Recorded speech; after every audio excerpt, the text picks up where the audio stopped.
ცხუმ-აფხაზეთის მეცნიერებათა აკადემიამ და ადიღურ-ჩერქეზულ კულტურულმა ცენტრმა ერთობლივი სამეცნიერო კონფერენცია გამართეს, რომელიც აკაკი წერეთლის დაბადების 175 და გარდაცვალების 100 წლის თავს მიეძღვნა.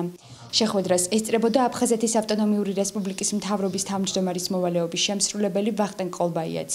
გამომსვლელებმა ისაუბრეს აკაკი წერეთლის შემოქმედებასა და მოღვაწეობაზე, იმსჯელეს იმ ნაწარმოებებზე, რომელშიც ქართულ-აფხაზური ურთიერთობებია ასახული. აკაკი წერეთელი ეს არის საქართველოს სიამაყე. საქართველოში არ მეგულება კაცი, რომელმაც არ იცოდეს ვინ არის სულიკოს ან ციცინათელას ავტორი. აკაკი წერეთელი ძალიან უყვართ აფხაზეთში.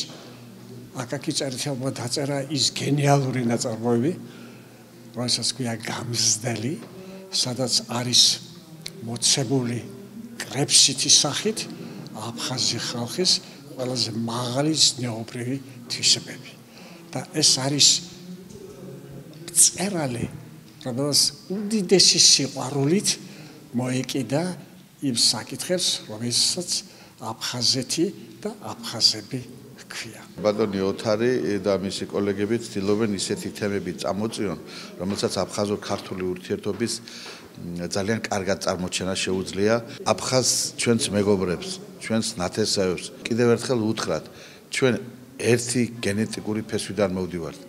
ჩვენ არასდროს არ დაგვიწყები აფხაზეთი. ჩვენ არ ვმალავთ, რომ აფხაზეთთან ერთად ერთიანი სახელმწიფოს მშენებლობა გვინდა, რომ აფხაზებს კუთვნილი ადგილი ექნება ამ ერთიან სახელმწიფოში.